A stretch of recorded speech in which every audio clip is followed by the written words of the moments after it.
Hello, everybody. Welcome back. We're doing part two. You don't need to see part one to understand part two. And I'm almost ready. We're going to start off with. I still got a few minutes to go, and so.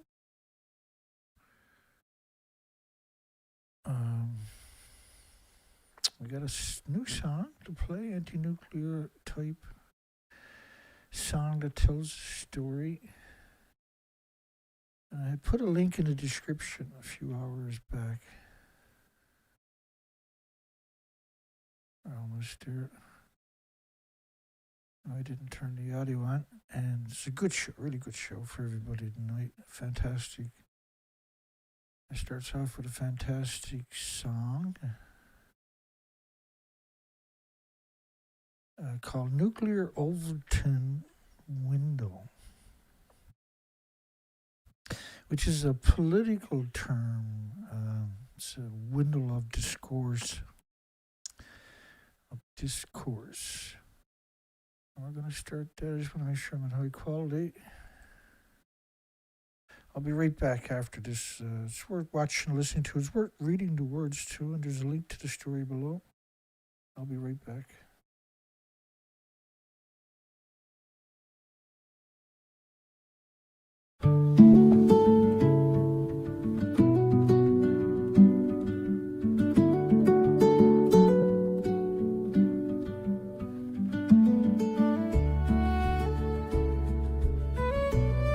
Sorry, I had the audio. We'll try to get it right tonight. We'll be back in a minute.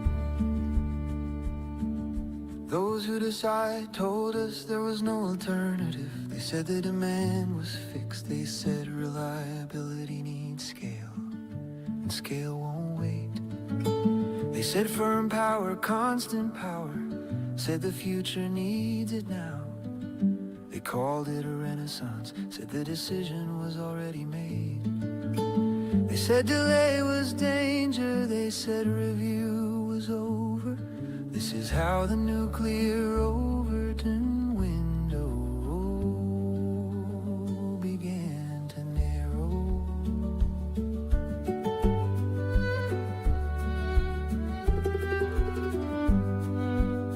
Those who decide talked about solutions, talked about schedules, but not about keeping what remains when the generation ends.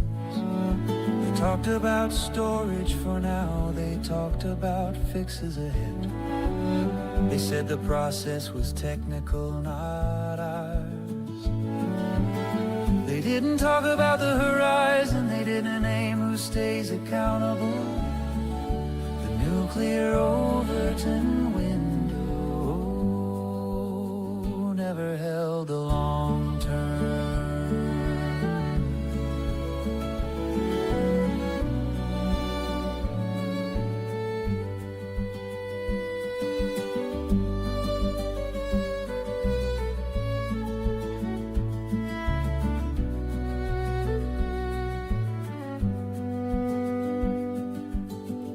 Then asking slowed things down, then caution cost too much.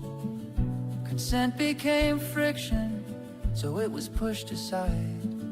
The nuclear Overton window moved again, from open debate to settled position. Rules were shortened, reviews rushed. Governance turned into something to move through. The window didn't shatter, the push continues.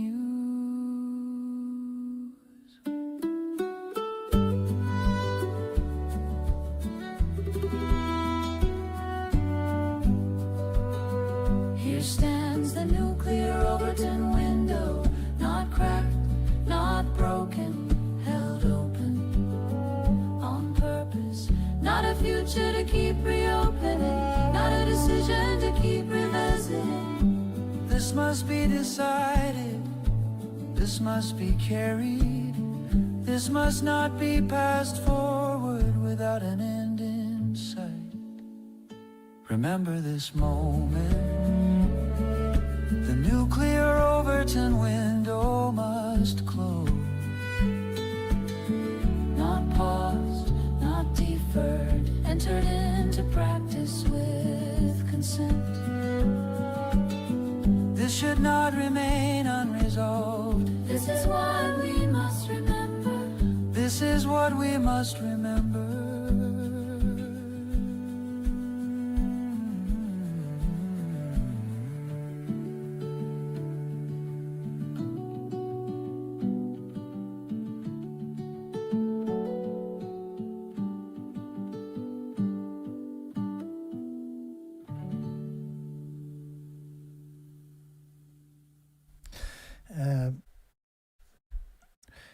The name of the song is about how politicians working with corporations will try to push through an agenda, and there's this window, like a time frame. Of course, administrations are typically there only for 4 years, so there's a big push for those 4 years, and it's very harmful when it's the ideology is supported by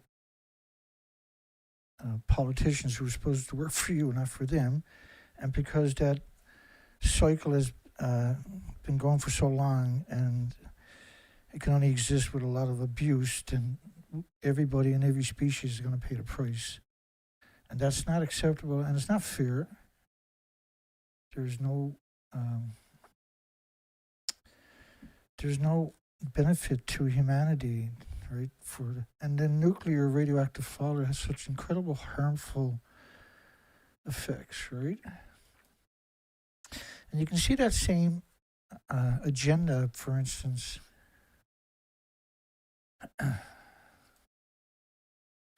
this picture right here. Both of these pictures are the official pictures, but only one picture can be the real picture. And so I've reset all of my audio, so before tonight is out, I should hopefully sort this out. And Colette is out there. Now, Colette, let me know, text me multiple times and let me know what to turn up and what to turn down, because I think you got a good handle on the audio in your direction. And hopefully that makes it better for everybody else.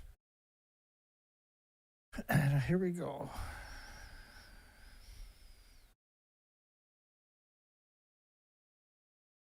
Just jump on the poll right quick before we start up.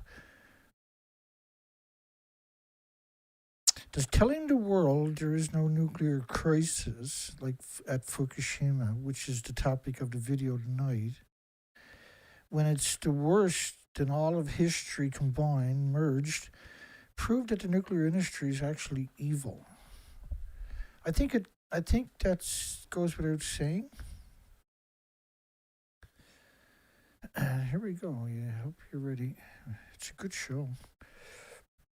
So officially, they claim it looks like that when it actually looks like this. And then in order for that story to have merit, all the medias and universities have to conspire, all the journalists and the government agencies have to conspire not to contradict the official story. Does that make sense for people? And so that's just, you can't have a planet, you can't have a future when the conspiracy is them, not us. We don't have conspiracies. We're identifying, we're rallying against the facts. And then they call us a conspiracy theory while they are conspiring. And so the conspire is to suggest that, not suggest, but to assert that reactor 4, for instance, looks like that, but it actually looks like this. And the significance was there was 8 reactor cores at the top of the buildings, and these reactor cores each are equivalent to at least 100 Chernobyls, because Chernobyl was a graphite reactor, where these are pure uranium plutonium reactors. These are massive reactors, and they had decades of reactor cores. Chernobyl was a small reactor. It was a new reactor. And the fuel is totally different. It's much more volatile. So this is 800 Chernobyls right here. And so officially, that never happened. But clearly it happened. But the reason they're getting away with it is because all the universities, all the medias, and the key government agencies, and all the biggest YouTubers, for instance, the biggest alternative medias, refuse to challenge that lie. They refuse it. I provide the documentation for my assertions, and frankly, I'm sick of it. But I got no choice. It's an absurd amount of work, and we're going to kick it off again here. So this is reactor 4. You can see it's pixelated out. These pictures were released on the 10th year from TEPCO website. And across the street from reactor 4, reactor 3 would be right behind where I'm to. You can kind of see a part of reactor 4, but it's pixelated. Across the street, on the same street, is the common spent fuel pool. It's around 11 million pounds. The tsunami ran right through these streets here, which means it didn't just run through the reactors, it ran through the common spent fuel pool. And on the back of you see those containers? That's transport truck containers stacked up from the tsunami. That's where they pile up. So why would you pixelate the common spent fuel pool if there was no issue? And that it had at least 6,375 spent fuel assemblies, but it's most likely was double that because they don't have a repository anywhere on the planet.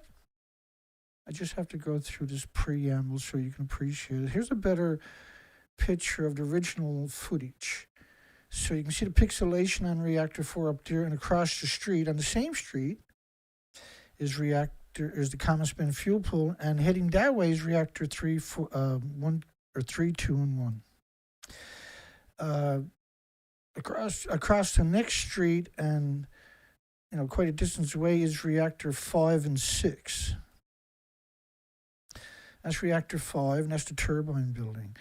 But up there is reactor 6 in the turbine building, and the event stack for the fuel pools, which are splitting atoms into your environment, hence the reason it's surrounded by farms.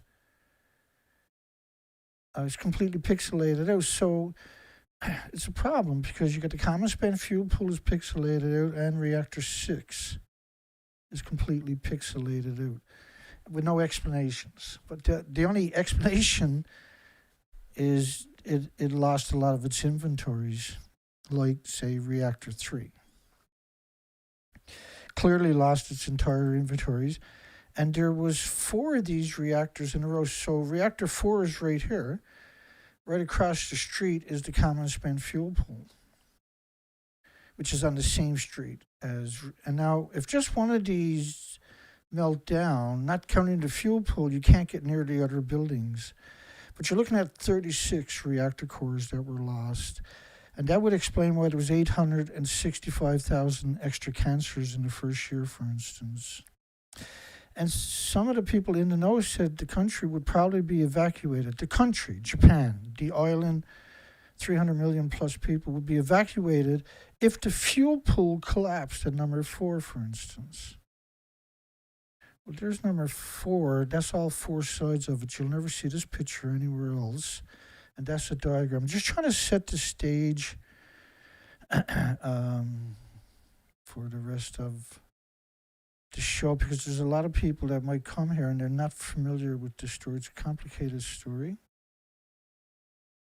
I'll make it uncomplicated for you. Think about this statement right here. So who went to Fukushima? It wasn't the Fukushima 50 were the homeless and the destitute. Let's put it that way. The report detailed the sad fact that the workers were paid about $11 US per day. They were located around $1,100 for each worker of euros. And so to only get 1% of their pay, the rest was stolen. And so this is not scientists, this is the homeless and the destitute. And Fukushima City, which is quite far ways away, every house in a city of 300,000 people, every single building, every school, every business was entitled to be decontaminated. But you can't decontaminate a house from radiation, which meant it was supposed to be abandoned. And the industry is so powerful, it has all the universities and media on their side. And because of that, there's no accountability because they're a corporate personhood. They can't be put in jail because they're on the stock exchange. You can't put the shareholders in jail. And then there's no incentive not to be evil. So in Fukushima Prefecture, you see those communities beginning with A and then B, Date City, Fukushima City, 296,000 people, for instance. At 229 million atoms of just cesium-137, there's 1,000 other isotopes in that same sample. And the biggest byproduct is not cesium-137, it's curium isotopes. So curium isotopes would have been exceeding the 230 atoms per square meter. Each one, like cesium-137 pulses energy 600 feet. Curium isotopes, you need lead shielding 20 times thicker than you do for plutonium. So the best way to think about it, you cannot work there, even if you're homeless, you're stoic, you're brave, your organs will melt. And so this was the local fire departments, not nuclear academics, not nuclear companies, not Toshiba, not Westinghouse, but local fire departments who don't know nothing about nuclear. And that's the people they sent in, and they continue to send in, because the nuclear industry simply will not go in that environment because they know it's a lethal dose.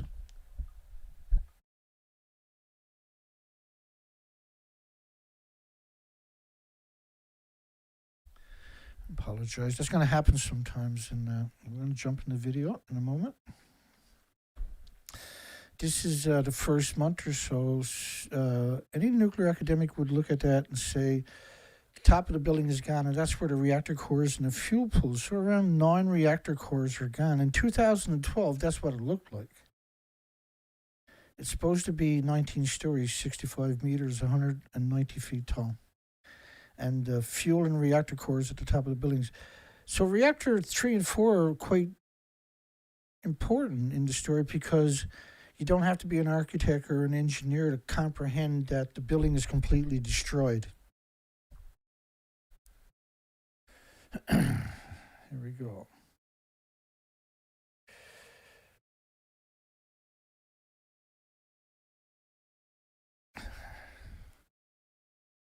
So again, I'm going to play this particular video of the 16th. This is the video we're going to get into that we're auditing was from the 18th.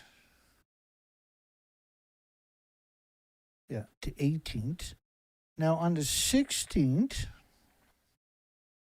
the Nuclear Regulatory was called in front of the Senate and to give testimony about Fukushima, and they were asked questions. Now, Dr. Gregory Jasko is going to say that the USS Ronald Reagan, Operation I can't even remember for some reason, Tomodachi or something, which was a rescue operation of around 36 U.S. Navy ships. You know, so aircrafts and helicopters were we're rescuing people floating out to sea and trapped on top of buildings and everything else. Now, this was the 16th. This is day 5. And this is quite an important, and so I'm going to play that again tonight. We played it the last time. We played every single show because it's such an important acknowledgement. And get through this, and then we'll get into the auditing. How close were our warships when How they turned close them were around? our warships? My understanding was that there were some. Now I'm going to be trying to adjust the audio on the fly because the main video coming up, the audio is everywhere, and I can't keep up with it. we'll do the best we can. That's all I can guarantee you. Remember, this is 15 years ago, so the audio is not going to be that good. Naval vessels that were approximately 100 miles off the coast of Japan. They received some low-level indications of radiation that was not unexpected and was consistent with the kind of process that was going on at the reactor to keep it cool. Now, Was not unexpected and consistent. The United States had 220 million atoms of iodine-129 per liter of rainfall, for instance. These are absurd numbers we've never heard of before. These are catastrophic numbers for the thyroid glands of every species, unfortunately, on the entire planet. So their job is to protect the nuclear industry. The people from the USS Ronald Reagan actually asserted in interviews they were within 1 mile, of the Fukushima nuclear meltdown site, not 100 miles. But I'll touch on that after this video. those ships were assisting a search and rescue operation that involved helicopters going back and forth to areas closer into to Japan. So, that the situation there, I think, was just a prudent response to that. But again, there was no direct radiological harm to the No, but radiation routes we were seeing. There was a reason that. So saying there was no direct harm to the ships was not true. They dry docked the USS Ronald Reagan 3 times and grinded down the surfaces to try to lower the doses of the ship. Excuse me. And, the military themselves came out and said it was equal to natural radiation. The sailors were actually out scrubbing the deck of 5,000-man ship. The toilets were all blocked up because people had diarrhea. All their digital watches stopped working at the same time. They turned around. It wasn't the helicopters could fly that distance easily. 100 miles is what.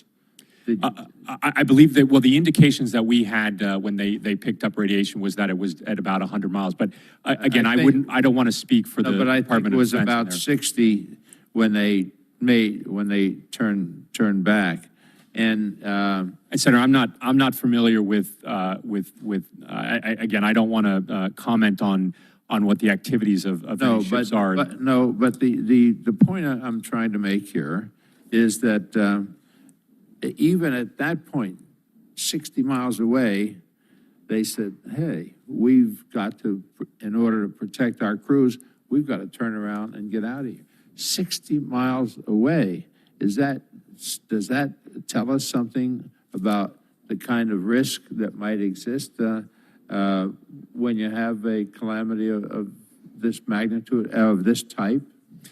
Again, what I'm aware of were radiation detections that were at a distance of approximately that amount, that were not amounts of radiation that were harmful to public health and safety.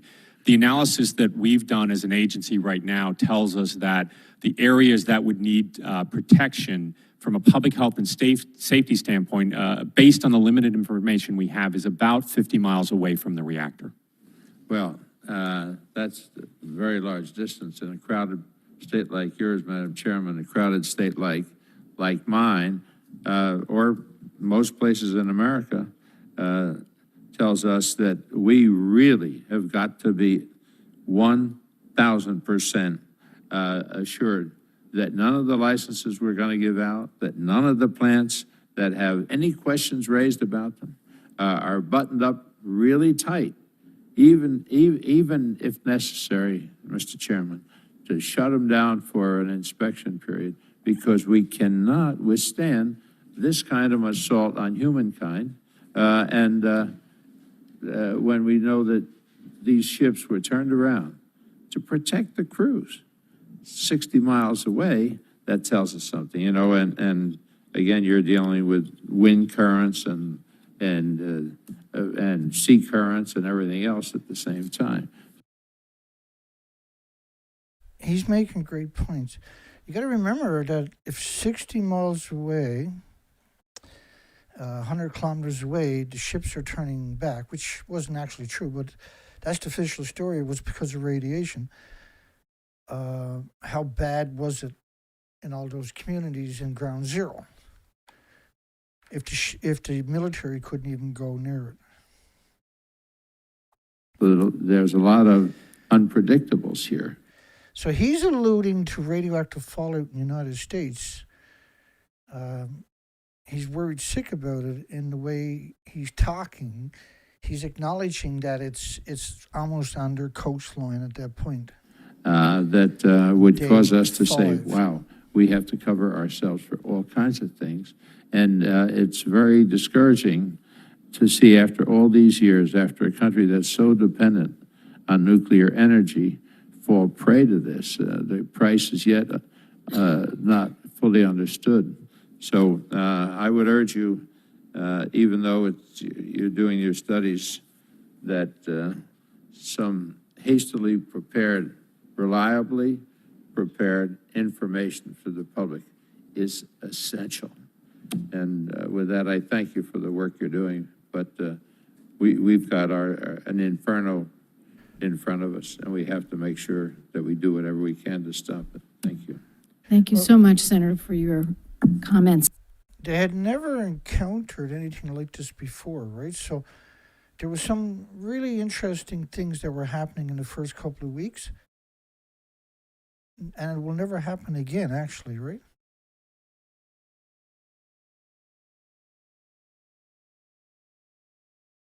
Navy sailors have radiation sickness after Japan's rescue. And so the official narrative from the Navy was they had 25% of natural exposure. You can't conflate, you can't compare natural stuff to man-made stuff. I'm just going to play a news clip from RT that went around to the sailors. They didn't do it justice, but it does acknowledge something happened, and I think it's important to tonight's conversation. So I'm going to play that. And again, we're trying to keep the volume level, but it's a work in progress. For the last 3 years, former Navy officer Michael Seaborn has been perplexed by a health condition that no doctor can seemingly explain. Just 4 months after working as part of the cleanup effort of the Fukushima nuclear meltdown, Seaborn woke up and found that he could no longer push or pull with his right arm. And he would later find out that his arm had been quickly losing muscle mass. Same with my right leg. My right leg is actually 17 centimeters smaller than my left leg. So I'm basically just kind of deteriorating from the right side. They're trying to figure out why that is. Doctors are still trying to diagnose Seaborn after more than a dozen medical visits and countless neurological exams. And although it's been hard to detect, Seaborn now believes the culprit is radiation. It's carcinogenic, it's mutagenic, it causes mutations, it causes birth defects, it damages DNA, and if you have a radiological isotope lodged in your body, in soft tissue, in bone marrow, this is the concern where you get long-term exposures. That's the reality now facing countless U.S. sailors and Marines who acted as He's talking about a single atom, man-made atom. Now, I don't like beyond nuclear, the terrible people. And I can articulate that for quite a long time. I don't say anything that I can't prove that I haven't already proved numerous times. I'm all about education, not about character assassination, which unfortunately I can't say the same about the industry. So you can put 200 million of these atoms on the head of a needle, you can't see it. But if a single one's in your body, it's pulsing energy at the speed of light, which is what he was alluding to, barely. And you got to realize this was the first 5 days or so,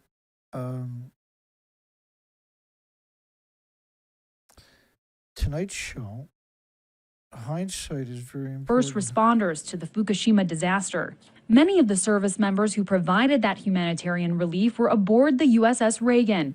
And in the 3 years since, dozens of them, merely in their 20s and 30s, have already been diagnosed with ailments like leukemia, testicular cancer, and thyroid disease. Now they're part of a growing class action lawsuit against the plant's operator, Tokyo Electric Power Company, also known as TEPCO. The suit alleges that the power company provided false information to U.S. Navy officials about the extent of the radioactive contamination spreading into the air and water. And while service members say TEPCO is by and large to blame, questions are surfacing regarding exactly how much the Navy may have known about the radiation, especially considering the kind of equipment aboard the USS Reagan, a nuclear-powered ship. There is lots of radiation detectors, both fixed in position to monitor the radioactivity from the reactor itself, a propulsion reactor, and also lots of Geiger counters. So we're quite sure that the Navy was aware of the radioactivity, but that was not being communicated to the sailors that were in harm's way. However, the U.S. Navy denies that allegation. In fact, the Pentagon says it studied the available data on radioactive levels and that information was reviewed by a non-governmental group. In a statement to RT, a spokesperson for the Navy said the worst case radiation exposure for a crew member on the USS Ronald Reagan is less than 25% of the annual radiation exposure to a member of the U.S. public from natural sources of background radiation such as sun, rocks, and soil. And there's nobody's going to say that you can't conflate those two. They're different.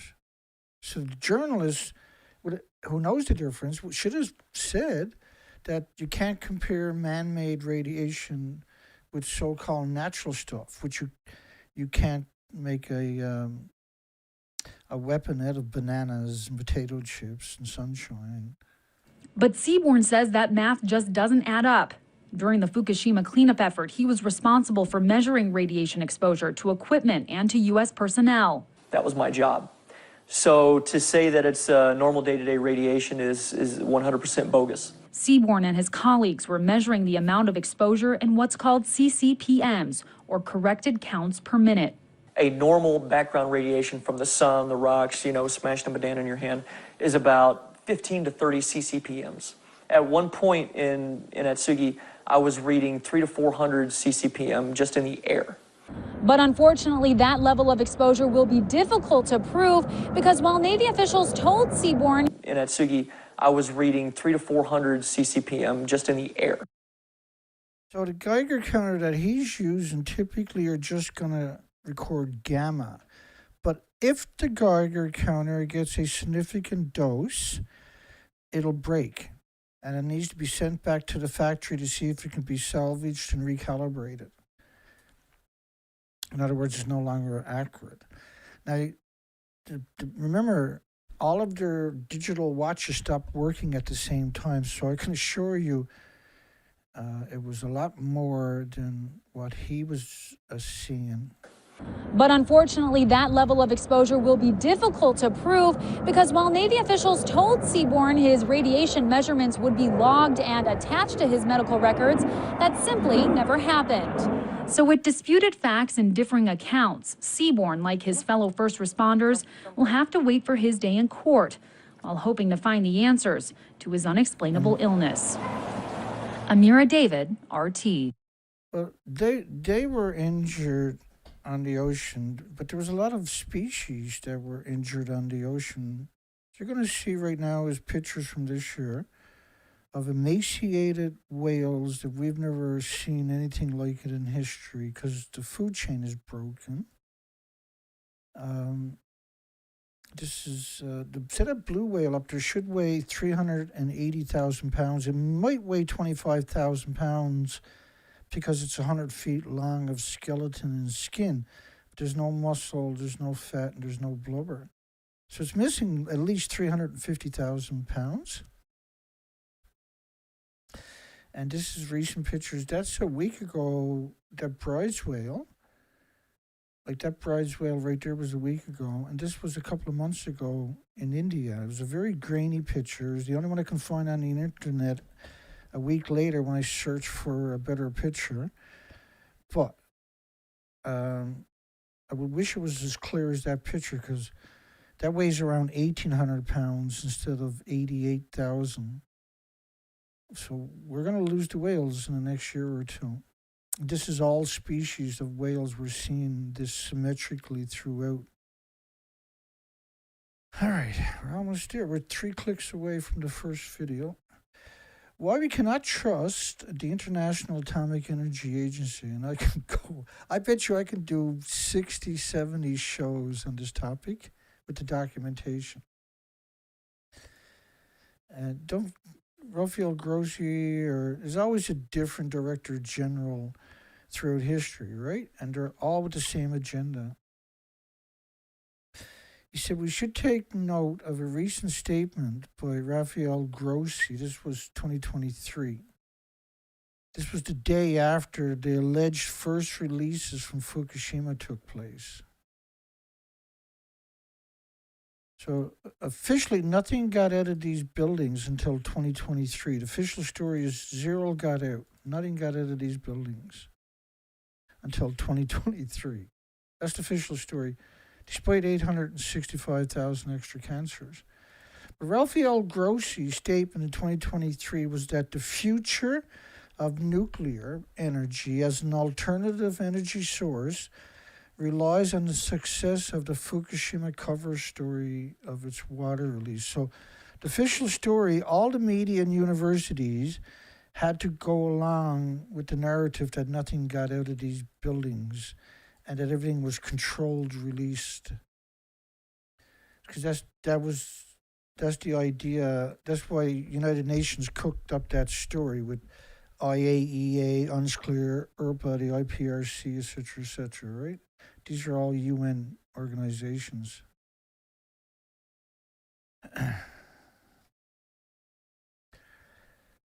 No, I think it's human, Lucy, to be concerned about the animals that don't have a voice and that are all now disappearing right in front of our eyes, accelerating post-Fukushima. So, just to spare you the pain for the rest of the night, this next minute, but a huge chunk of the video is in Japanese. I want to play it so that when you're listening to the rest of the night, you're listening to the interpreter, not him, but she's interpreting what he said. But I don't want to put you through this for the whole show, right? の温度がいまだにこんなに高いか、ご意見を伺いたいと思います。もう実際に停止してから7日も経っていて、そうしますと冷却の重要性というのは増すよりはむしろだんだん冷却の重要性というのは減ってくるはずなんですけれども、というのは炉心の温度というのは停止した後はどんどん下がっていって、だいたい最初の1時間で 95% は温度が下がると、熱が温度が下がるというふうに言われておりますので、もしかしたらいまだにこれだけの熱を持っているということは原子炉が十分に停止しなかったんではないかというような状況がもしかしてあるのか、それともいまだにこれだけ熱の深刻な問題が依然としてあるのはなんか他の説明ができるのかを伺いたいと思います。できるだけ簡潔にあまり技術的ではないお答えをお願いできればありがたいんですが。Now he will answer what she. So there was a reporter had asked a question, CNN for that particular one. She's translating what the reporter said to him and everybody else. Now, he's going to reply, even though he speaks perfect English, as you've seen in the other videos of him. And he's not a nuclear expert. He became a nuclear expert the day before he became the spokesperson. And he even says that the first video of this series that we've done of 60 plus videos. So he's going to reply in Japanese. And then she's going to translate that to English as a response to the reporter's question, which he had translated just in. His response will always, from here on out, will be in Japanese. And away we go. Remember, 865,000 cancers. Cancer is latent. Cancer usually shows up way later, right? So the first year, this is a catastrophic. 1 in every 300 people extra cancers. But there's heart problems, liver, lung, respiratory, pituitary, thyroid, adrenaline, Alzheimer's, dementia, autism, diabetes, Down syndrome, schizophrenia. Well-known illnesses and diseases, not immune deficiencies and injuries and illnesses that'll manifest from the poison. So don't adjust your volume right away, because I'm going to be adjusting the volume as we go. Different speakers got in different proximities to the microphone on top of that. If you get up close to it, it's going to boom on you. So expect that to happen a few times. And currently, the fire is not spreading. It is not becoming worse. It is not aggravating. Now, this is day 5. When it's 36, you got 36 reactor cores have melted down. You have the worst case scenario. But whether we can say it has been brought under control, we would have to wait and see the outcome of the water spraying operations. Like she's just translating what he had said. Even though I don't think she's a very good person, because it's clear that she's probably with the NRC, but we still haven't got her name yet. His name is below the video, for instance. So he didn't really tell a lie. He's reading a piece of paper. He's not an expert. He knows nothing about nuclear. He acknowledges that on the 13th or the 14th, the first video we'd done in this series. But he became the nuclear spokesperson because he's not going to make a Freudian slip, right? That could be picked up on by people like me, for instance, and you. So this is reactor 3. It ejected the reactor core and the fuel pools very high, and you can see in the videos, and we'll play that coming up, you can actually see the fuel pools and reactor cores all falling back down to Earth. So that's a no-go zone. Your organs melt in a few moments. You die. There's no way to survive the exposures. This is nuclear. You wouldn't get, and we've had the stories confirming it, you couldn't get a nuclear scientist within 100 kilometers of Fukushima. They were horrified by the Geiger counters, and they just turned around and left. But you can't mitigate this. You can't fix this. You can't say it didn't get worse because it's never going to get better, right? And then that's what they're playing, a word game, whoever it is which is most likely controlled by United Nations. There are 4 major subsidies, right?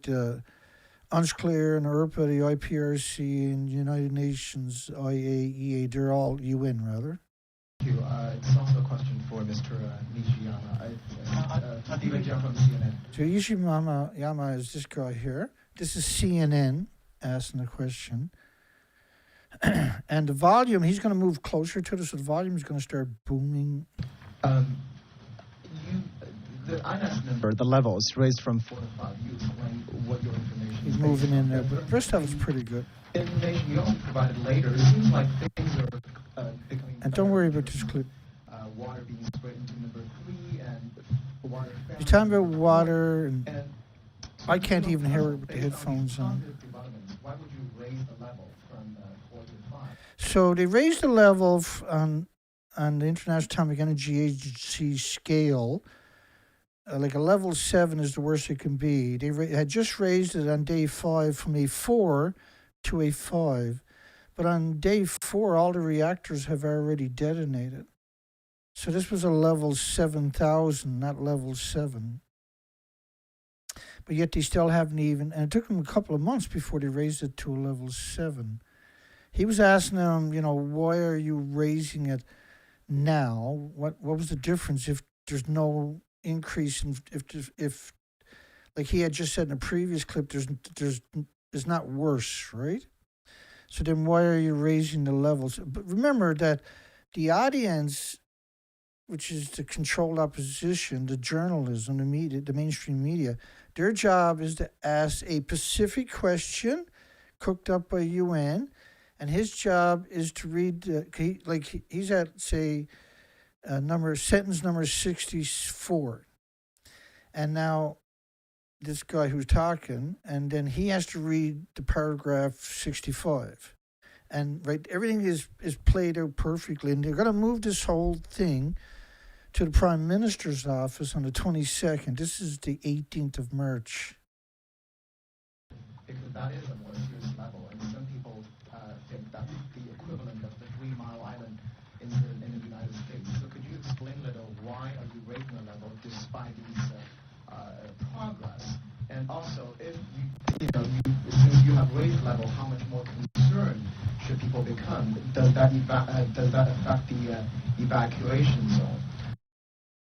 How much more can you raise the level before you have to evacuate everybody? So he's pretending, right, with that type of assertion. Let's put it this way. He would have seen that. Everybody's seen this on the 14th. So as a journalist and everybody else there, the other journalists could have corrected him and say, well, reactor 3, ejected around 9 reactor cores right out of the buildings. But they chose not to.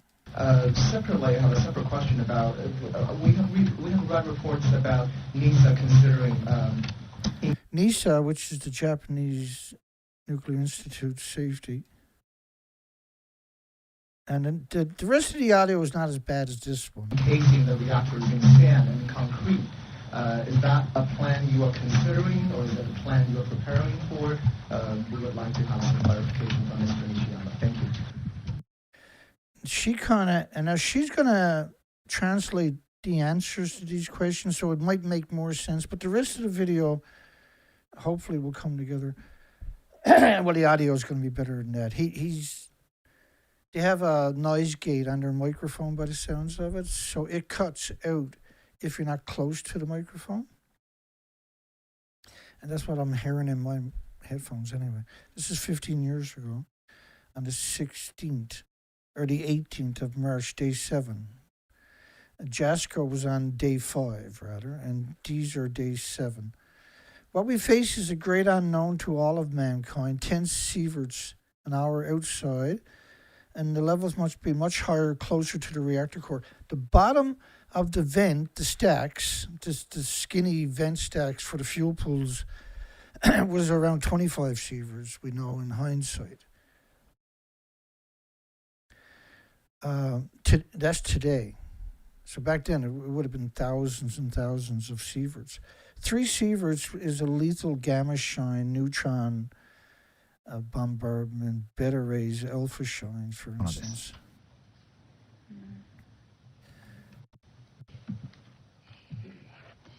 In response to your first point about what led us to raise the level from 4 to 5, the first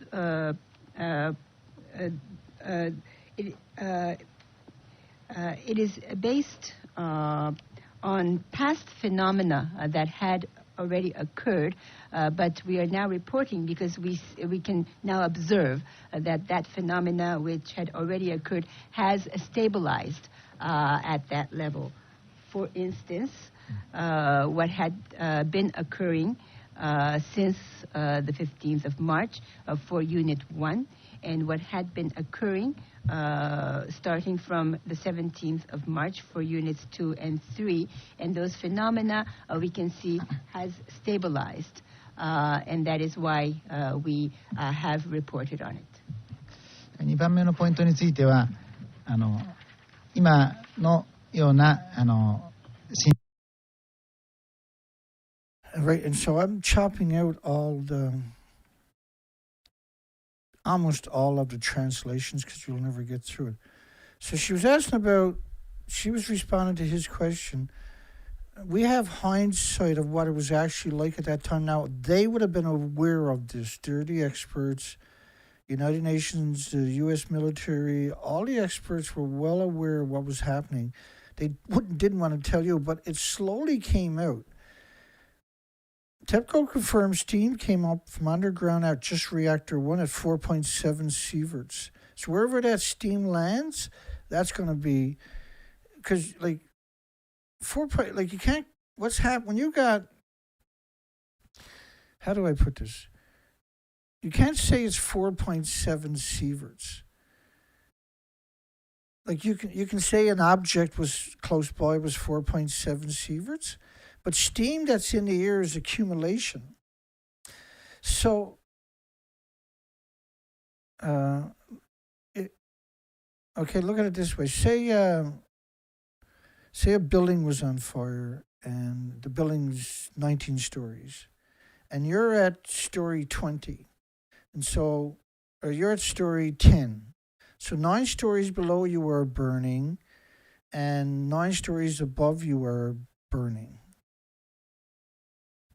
So you can't say I'm okay, for instance. You can't say it's not hot. You can't say I'm safe. You can't say nobody's panicking. You can't, right? Because it's, there's no one can get there to rescue you. You're, right? You're, even though they're saying you're safe, the media says you're okay. Yeah, 9 stories below are burning, 9 stories above them are burning, but everybody in that center story is perfectly fine. That's not burning, so they're okay. You're going to say, well, that's not true. But because it's nuclear, it's hard to comprehend it, right? But 4.7 sieverts, if it was just a rock and you stood up there for 2 minutes, you died. So when the steam is going past a Geiger counter originally, and it says 4.7 sieverts, that's what they're counting. It's you're talking about thousands of sieverts. This is why they're way away. And if you're there in a paper suit, it's because you don't know nothing about nuclear. Nuclear scientists, I like to say, nuclear scientists don't wear paper suits. Tokyo should no longer be inhabited. This was a Japanese doctor. Everyone is a victim. Bleeding under the skin, urinary hemorrhaging, children's blood tests are changing. Time is running short to save the citizens and the future generations. Up to 2,000 grains inhaled in a cubic meter of air of radioactive pollen. Remember the radioactive fallout that they said was pollen that happened day 3 or something? There was this stuff that showed up in Tokyo, for instance. They said it was, that's just pollen. Now, it was still snowing. If you look up the video of the tsunamis, you see the survivors in a snowstorm that evening, and the next morning, you'll see snow everywhere. So, and plants don't pollinate in Japan in March, right? Can easily fly from Fukushima. Cesium in pollen not viewed as a health risk. But as you heard Paul Gunder, or whatever his name was earlier, talking about, if you got an isotope in your body, right, it'll trigger a catastrophic event in your body. Well, for cesium to be in a pollen, you're talking about an isotope that is organically bound to that particular little microscopic pollen. Right, so anthropogenic man-made isotopes will what is called organically bound, electrically charged, and they'll cling on. So if you clean your house spotless, it's a brand new house, brand new. Okay, well, it's 5 days old. The house is ready. You're moving into your house. And there's no dust anywhere. You had a cleaning crew come in and it's spotless. And the sun is shining through your window, and there's the ray of sun. You can see all these little particles floating around, right? You're still going to see that. Well, each one of those particles are capable of attracting an anthropogenic man-made isotope that will cling on to it permanently. And so cesium, for instance, will pulse energy 600 feet. So to suggest that if the pollen is there and is at 2,000 grains, you're inhaling in a cubic meter of air. If it's 500 feet away from you, still damaging your chromosomes, your DNA, your cells, okay? So this was a sobering moment when I first seen this. This was the officials 311 notebook, and this was appropriate because the industry is a pretty coward industry. Concerned half of Japan to be covered in nuclear waste. Well, the entire country and North America and the rest of the planet within about 30 days was covered in nuclear fallout. It never stopped falling out now. 60 and older should be prepared to die at the power plant because it broke down. Now, Reactor 4, we don't have a video of Reactor 4 blowing up.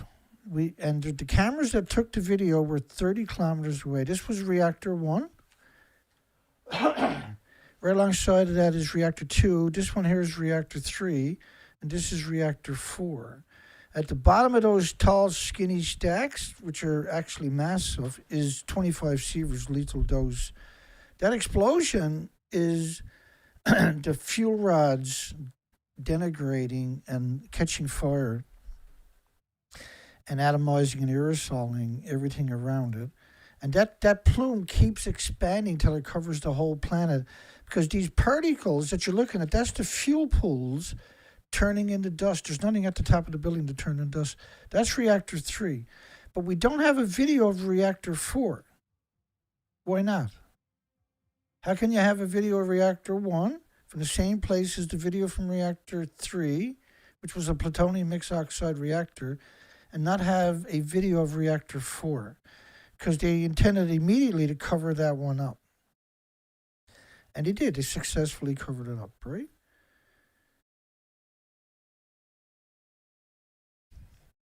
So who did work there? It was the mentally handicapped. Were given secondhand radioactive paper suits. TEPCO had actually alleged in their news report stories that they burnt 7,000 paper suits a day in the incinerators. And then in this environment where the radioactive fallout is, everything is going to be clinging to those stupid paper suits, which can't protect you.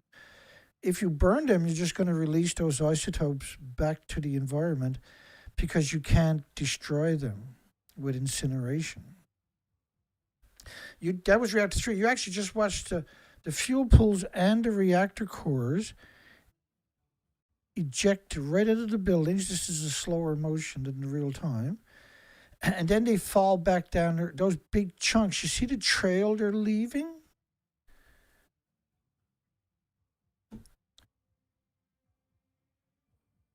There's nothing to make that material you're looking at. It's the fuel pool reactor cores. There's around 9 reactor cores at the top of each of the building. And I'm going to apologize. I know I don't have to. I'm going to apologize that I have to provide so much detail. And because I'm assuming some of the people that are here is the first time, and they don't understand. They don't understand nuclear, right? They don't understand that whole. That whole. How the fuel, the pools, the reactor cores. They don't understand any of it. And it's painful, I'm pretty sure. But I like doing it because it reinforces the facts for everybody. It keeps everybody honest, keeps me honest. Because I don't very often. I'm not really allowed to have a Freudian slip because the industry will utilize that against me eventually. It'll chop it out, string it together, and say I'm a buffoon or something. And I'm a buffoon for sure. I do happen to understand nuclear though. And I am able to articulate it.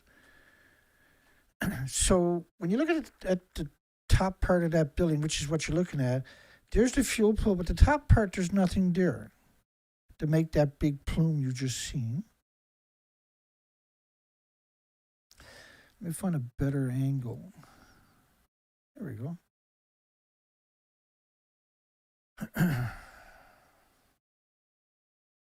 By the way, yeah, that's reactor 4. This is reactor 4. This is the stump. So when you're looking at the top of reactor 3, reactor 4 is the exact same dimensions, exact same schematics, same color codes, same capacities. So when you look at the top of the building, you see those big, they look like big wide structural supports. They're actually vents to vent hydrogen because they were put in later after the building was constructed, when they discovered that hydrogen was starting to accumulate in that particular Mach 1 design. And hydrogen, if you displace the oxygen, when you reintroduce oxygen, it'll detonate. Or you get a spark, you'll detonate the hydrogen. These weren't hydrogen explosions. This was a pressure explosion, and the pressure exploded down and ejected the material out of the bottom of the building. That's why we know it's a pressurized. These are 1,000 psi reactor cores plus before they start overheating, which is what we're talking about. And overheating created 2,000 or 3,000 pounds per square inch to the containment, which is 8 feet thick, and it detonated. And it turned that 8-foot thick steel and cement into projectiles that shredded the building, right? The mentally disabled are at Fukushima, not the academics or scientists or the journalists. Even disgusting Forbes says it was outrageous. Homeless people are being sold to companies and put to work on Fukushima radiation. Homeless and the destitute and the victims of society. Even the degenerate UN was astounded that homeless are taken to work. And like I showed you earlier, they were given $11 a day instead of around $1,300 US dollars they were supposed to get. Because they knew that anybody goes there is going to die, so they didn't see any sense in giving them money. And the ones that were on the, on the edge of the danger zones were these are the homeless and the destitute mostly, and victims of society, and also people who don't speak English that have went to that country, look for excitement, and they're offered a lot of money. They don't live to see the end of the day. And they can't fix the problem. They can't resolve the issue. They can't do the work. Nobody can. Nuclear academics are not going to go there. This is just 4 sides of reactor 4. It's a Medusa, right? This is reactor 3. This is right away. You can't go in there and plug extension cords in. You can't go in and put water in the fuel pools because they don't exist, right? They're going to claim it does. And in response to your second point, I'll turn it up. In the very beginning, when we set the region for giving out the evacuation notice, we had already at that point fully taken into consideration the developments regarding the incident that we see today. So since we had already taken into consideration ahead of time what is occurring now, there is no need for any new evacuation order or any expansion of the evacuation area. The question was Tokyo too. Does telling the world there's no nuclear crisis at Fukushima, when it's the worst in all of history merged, prove the nuclear industry is actually what was the name? What's that name for Machiavellian? I think is the best way to describe him. First off, you can't work on the site. These are lethal doses everywhere. I'm going to show you a video that's sped up 44 times. It's original. TEPCO posted at around 24 times or something its original speed, and I can double it. But workers say the ground under the plant is cracking and that the radioactive steam is coming up. In 6 places, it was at 10 sieverts an hour. 3 sieverts rate is providing gammas, neutrons, betas, alpha, shines, neutron bombardment, beta rays, multiple sieverts. That video means if you're there, you died for sure. That plumes thousands of sieverts, and everything is touching is the tens of sieverts. You could not drag a nuclear academic there. They would claw the eyes out of your head. Well, they abandoned the site. This happened multiple times in the first year. Near the reactor, there's a lot of cracks in the ground. Steam splashed out from there sometimes. And we have detected 10 sieverts an hour at 6 places, unlike the government's announcement.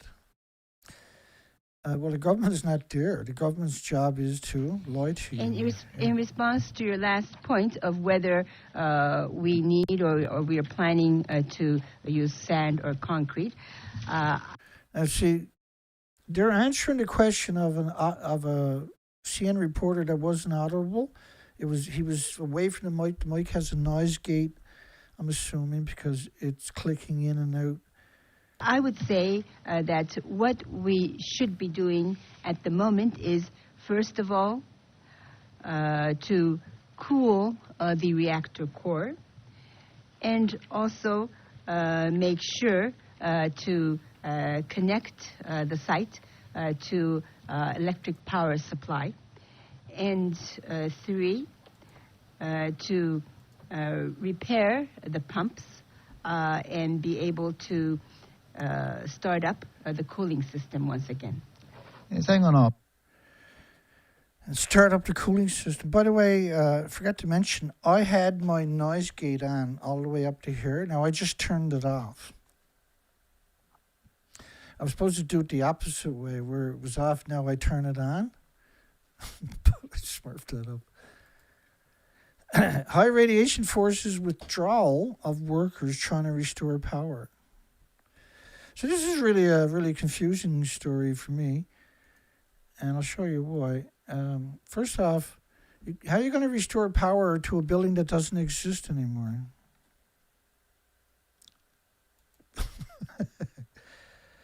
It's the equivalent of, if you raise your hand right now, I'm going to ask you to explain that to everybody when you know that can't happen.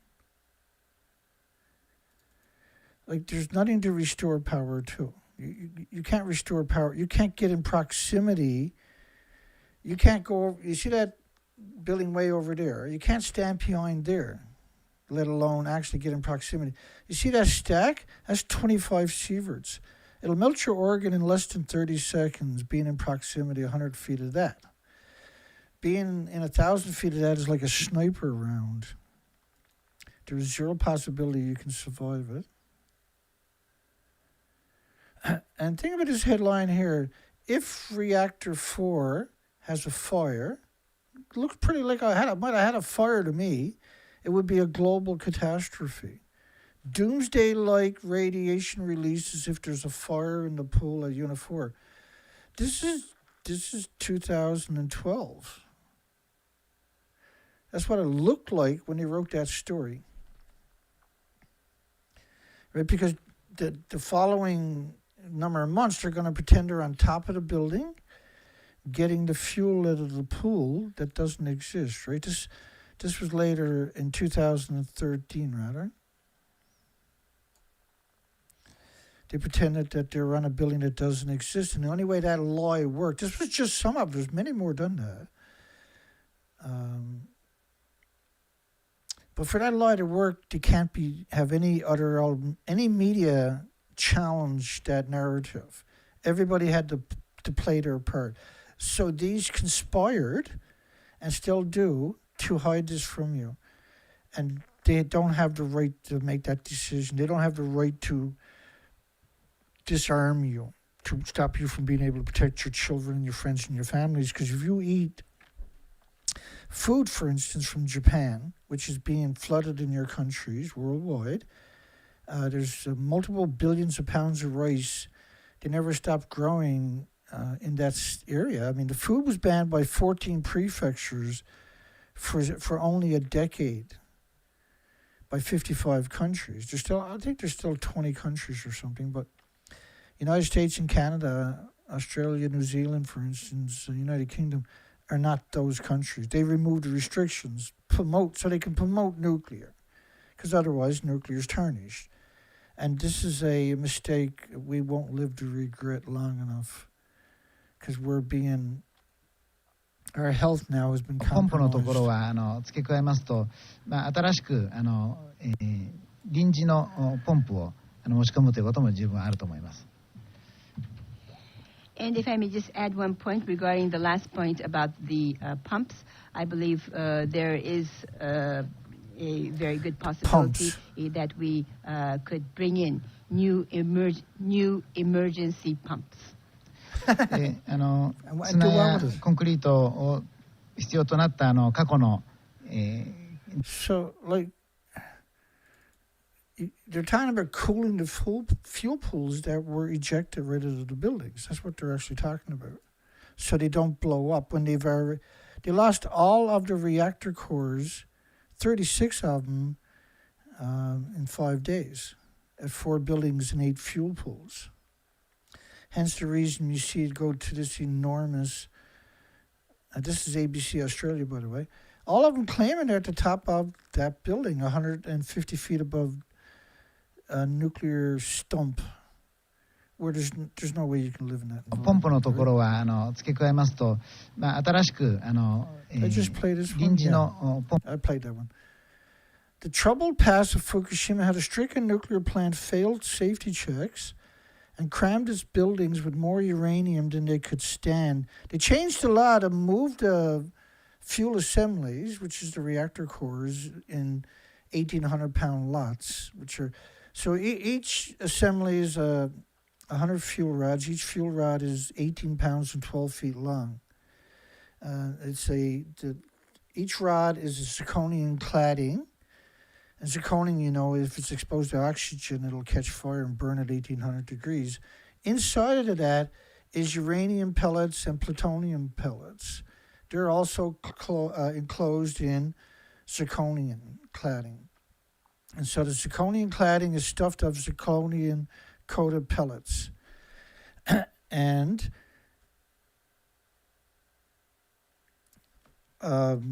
because they don't have a repository in Japan, let alone anywhere else on the planet, it's practice. In the United States have 70 identical reactors, by the way, the exact same design, the same attributes. The pellets are,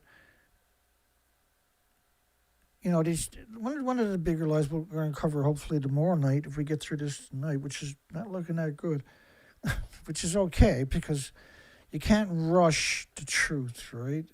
And because the details are everything, my legacy minimum will be if we made sure that the information was legible to everybody with no background whatsoever, so they could eventually, if they watch a number of these presentations, they would eventually become so knowledgeable they can extrapolate information on their own. But I mean, each of these videos, if you're new to the subject, are wild amount of documentation. It's not an accident that I do it this way. It's very painful for me, unfortunately, to do it this way. Because the industry can only exist by you not knowing this information. So the idea is educate people and take away or destabilize their cover stories, so to speak, by having an informed population. And if that's a crime, I'm guilty and proud of it. Japan's stricken Fukushima nuclear plant is one of the country's worst safety records. Like they built these plants on tectonic plates in a known zone for catastrophic seismic events and a 3,000-year history collected of tsunamis that rose over 300 feet, and that they have marks on the mountains at 300 feet, not to build your homes or villages below that level from over 1,000 years ago because of this known attribute of the tectonic plates, which I'll actually got coming up somewhere later in these presentations today or the next show. I got it preloaded, but whether we gets to it or not,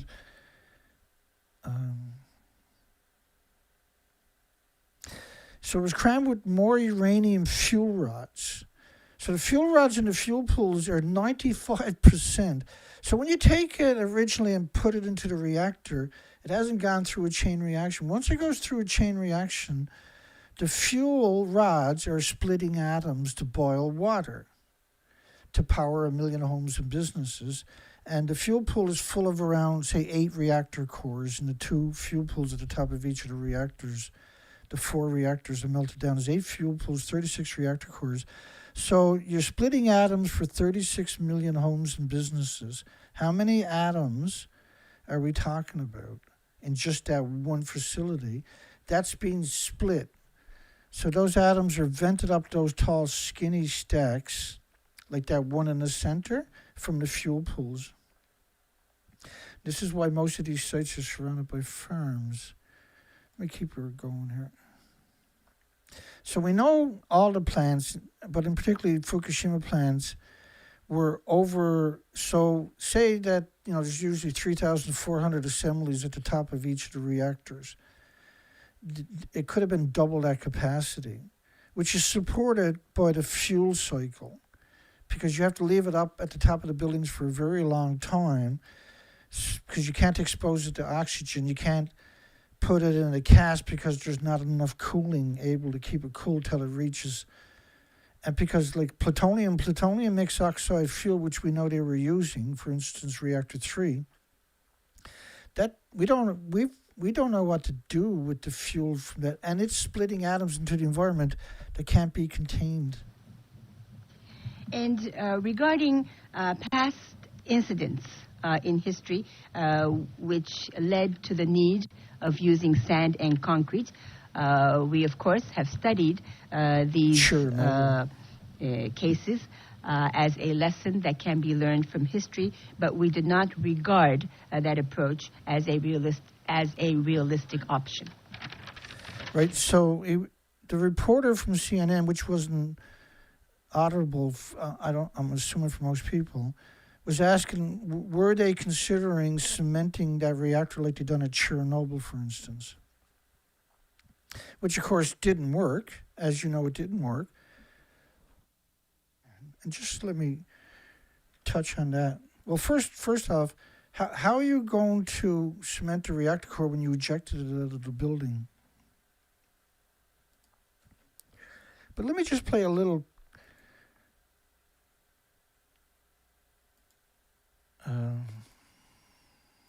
here. Hopefully.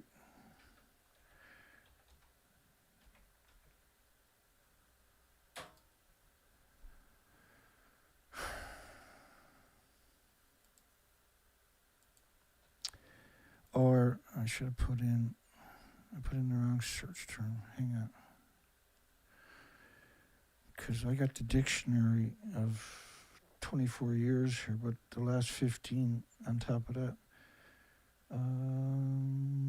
What's that search term I use for that? Okay.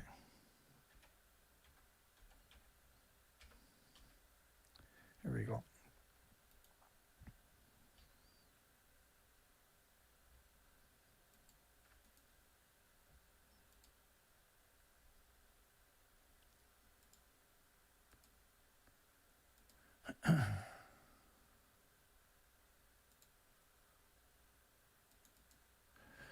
This was a helicopter over Chernobyl. There's an interesting fact about this I don't think many people are aware of. Harvard University's response to Fukushima, original response was from that, is part of this video right here. Now, I audited that video. You can find that in my playlist of Harvard, Stanford, and MIT. Now, I've done that multiple times over the years, but on this particular site, there's only one. Now, she's going to tell you all the helicopter pilots died at Chernobyl. And you know well at Chernobyl, the helicopter pilots that came in and that deposited the heavy materials to try to put down that fire, which was a very different kind of event than what we're looking at now. But still, there were helicopters, and the pilots all died from radiation exposure. Here's the decision question. They all died, right? So this documentary... It was heroism. During this operation, 600 pilots are fatally contaminated with radiation. All of them will die. But their efforts only buy a few days. They were dumping cement, right? Although it has been covered over, the fire still isn't out. And the reason that worked that way was because a chain reaction doesn't need oxygen to burn, which is the most frightening facet of the nuclear industry's material. And clearly fission and fusion are the wrong technologies for this kind of application. I don't know what it is, but it ain't fission and it ain't fusion. They're the wrong technologies. But because they can produce weapons, and the byproduct is they boil water to cool down the process, you have to put it through a chain reaction. So once you go through a chain reaction, you can take it out tomorrow or in 10,000 years.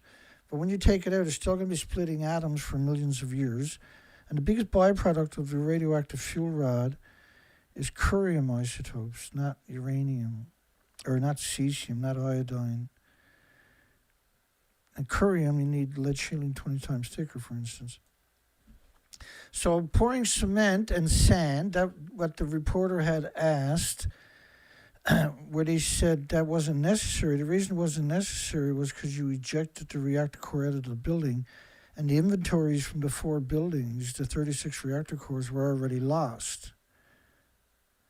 And then you couldn't get near it, and they knew historically that it wouldn't work, and that everybody that does it will die. Right? They made a symbiotic couple of passes with the military helicopters, but I played those videos, and I'll play them again later.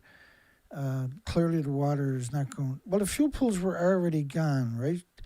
The idea of the pictures, they sacrificed those pilots and crew members so that the world would think that they somehow were putting water in a pool. But the reality of it was that this was gone by day 6. John Herskovitz from Reuters. So far we've been talking about hour by hour, day by day. I'm wondering how this is going to play out over the next few months. What are the objectives? To bring the heat down, then try to restore the facility, or just make it as safe as possible, remove as much radioactive material? And what are we looking at over the next 3 to 6 months at the Fukushima plant? 3 to 6 months. So this is a Reuters reporter. Now you can hear her starting to talk to translator. She's translating it to Japanese. He's going to reply in Japanese. Then she's going to translate the response, and here that is. 福島原子力発電所はどういう姿になっているんでしょうか。I mean, here's the response. This is, in a sense, related Translation. to my response to the previous question.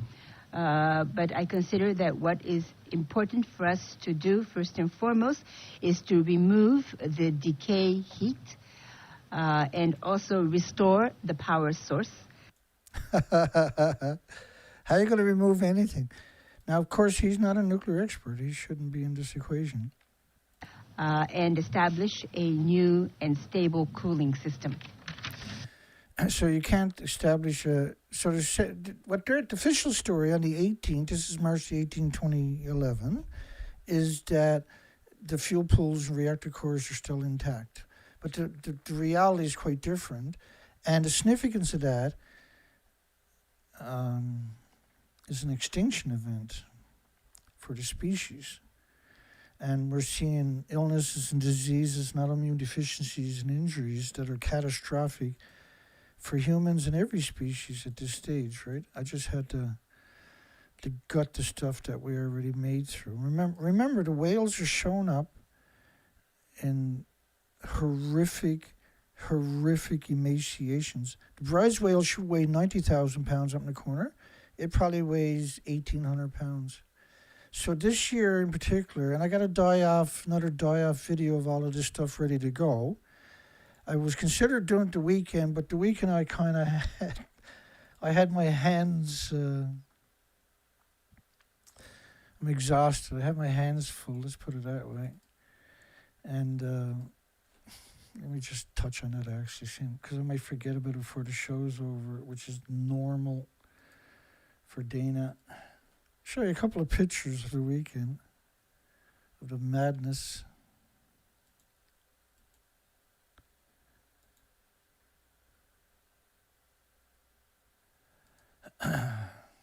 Still won't do it justice, but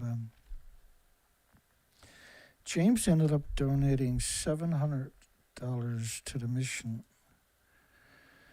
at the weekend over the Thursday, Friday. I had to go rescue, I broke down in the city. I had to go rescue the vehicle. And because I got a lot of mountains to call, I used a 26-foot U-Haul. And the fuel pump went on it. And I haven't got to it yet. The ground is back here. That's a common problem with these things. I changed the fuel pump on this, but I got stranded in the city, which is madness. And I didn't have CAA, unfortunately. Now, I will work on that some of the next couple of weeks. I'll get that to save me this nightmare. Because I do all my maintenance myself. You can see the boat up in the garden up there. So I had to, I don't know, this is say 20 feet long back here. That's 26, that's 46 feet long. I actually backed that up right alongside the house there, right between the boat and the house. What a nightmare that was. And the power was gone out. We had a serious storm. And we got another storm tonight. Again, it's a southwest wind. We don't get here. And in the wintertime, we don't have storms. Storms are normally northeast or north from the Labrador, right from the cold, Atlantic. For this time of the year, usually huge accumulation. So we got a snowstorm going to start in an hour or two. It's going to snow till almost daylight. Not enough for me to get out on the skidoo to do any research, to do any field studies, but because after fresh snowfall, you can see any new tracks. That's important. But then it's going to hard rain. It's going to rain like crazy and warm up and heavy winds again from the southwest. I don't know what's going on. So I still haven't been able to get to it, but it's the fuel pump or the ground wire came off or something, which is a known issue with these things, by the way. And I changed it 3 years ago. Remember, I had a heart attack the next day, and 21 days in the ICU. I had 7 stents put in. They actually flew in a special team that superseded the provincial healthcare system. And the provincial government's doctors were going to do the surgery, right? And he came in and he said, okay, we're going to prep you for the surgery. And he came back 5 minutes later. He said, I'm actually not going to do the surgery. There's a team just landed at the airport. And that was the words he used, a team. And they're great people. You couldn't be any better off. And this nurse stays with me. That was with him. He said, they're going to be here in about 15 minutes. And don't worry, you're in great hands. And he said, so you're CIA, FBI, or something like that, Dana? I said, no, sir. I'm a nobody. And so he smiled and he winks at me and he walks away.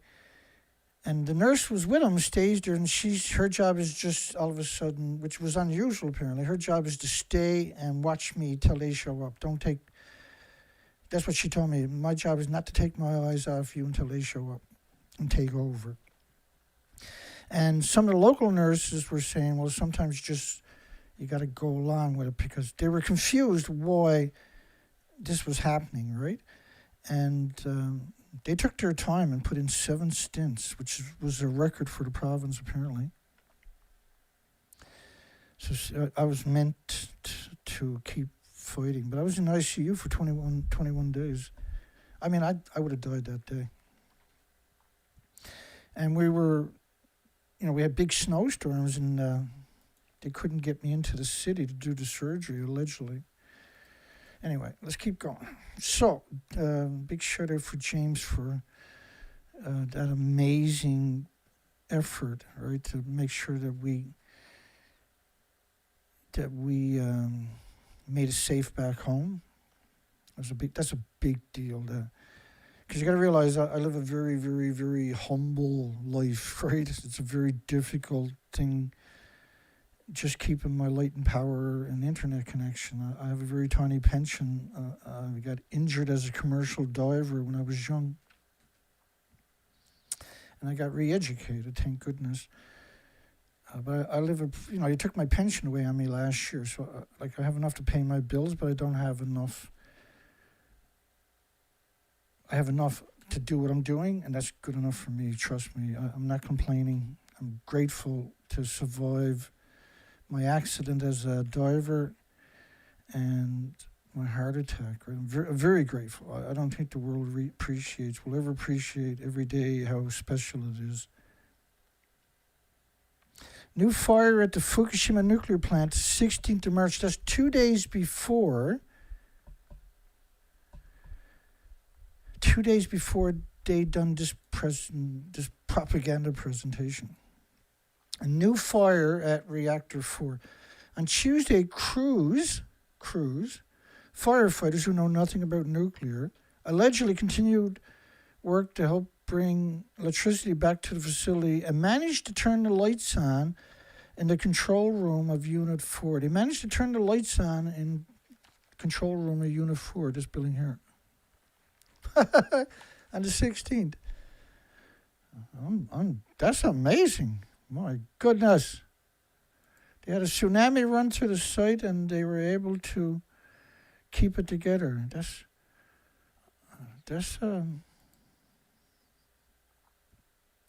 I think that's a miracle. And so I turned my noise gate off because there's popping that happens with those things. I screwed that up, eh?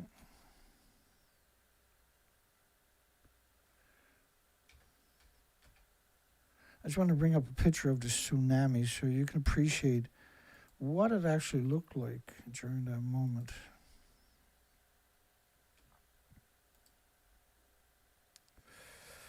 Bear with me.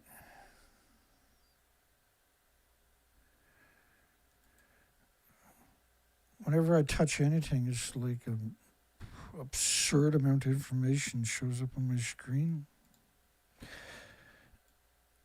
But here we go. We're almost ready. There's some pictures of the tsunami that you probably didn't see. But hopefully will give you a bit more deeper insight.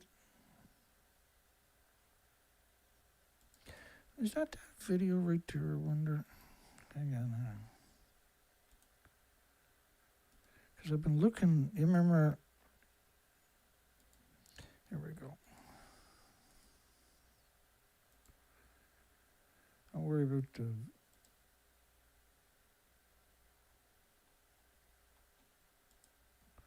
Is this the video I've been looking for? I think it is.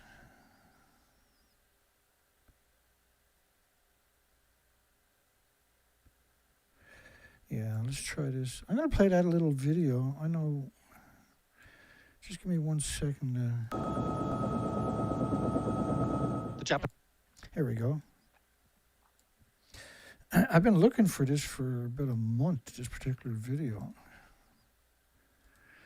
And so this, you had a tsunami come in to the coastline, and it was like a big wood chipper for about 1,000 kilometers of the coastline. There's different numbers.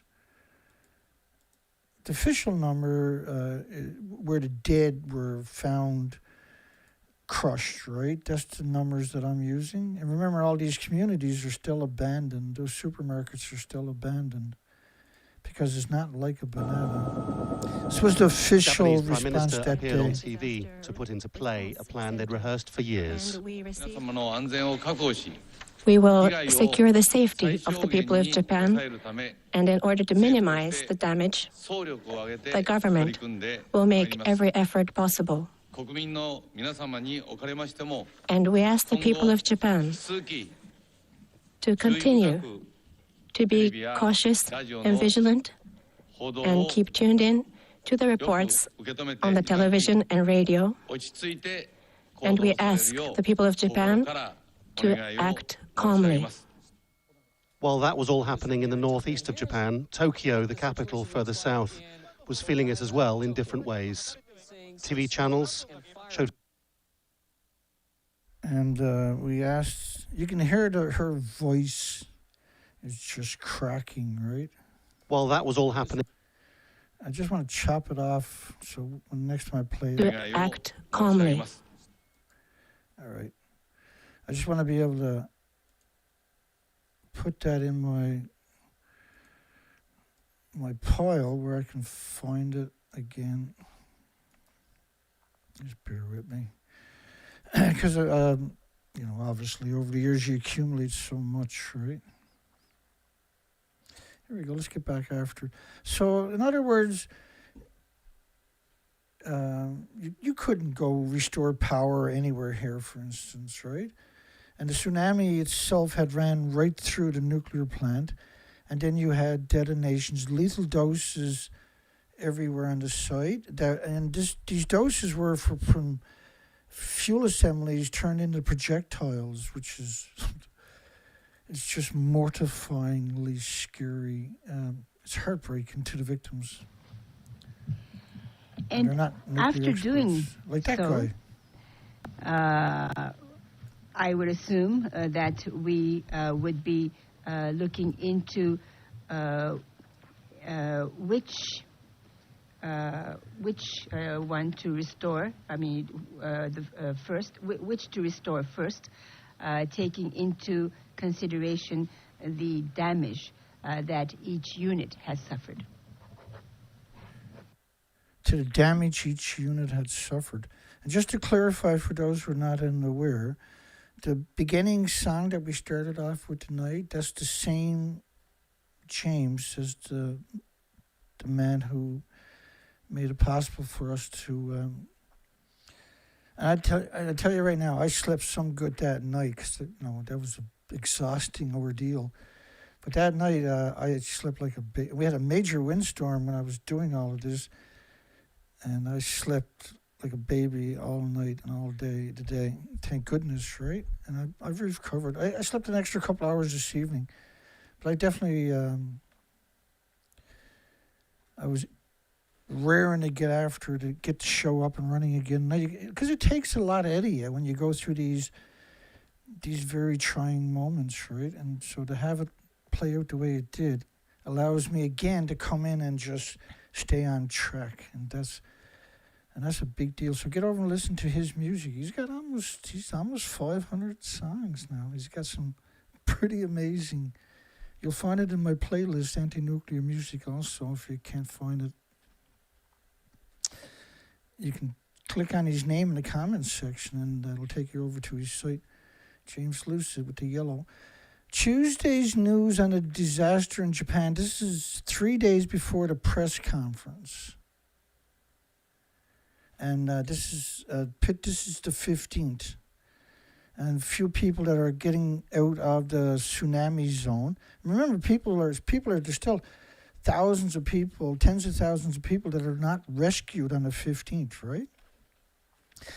This is an amazing story most people probably ever heard of again. 500 bone marrow transplant centers across Europe are being asked to be on standby to treat the Japanese radiation victims if the need arises. So 500 bone marrow transplant centers across Europe are on standby to treat the radiation victims. So clearly, the European countries were aware of what had actually happened. They weren't buying into the cover story, right? And then we covered the 15th press release from the Japanese Press Club, right? Which is what we're the Foreign Press Club is what we're covering. Now remember, they're going to move this on the 22nd. This is the 18th of March. On the 22nd, this is getting moved to the Prime Minister's office. A question for Mr. Nishiyama, Paul Ferguson from CNN. Sorry? Paul Ferguson from CNN? There we go, closer.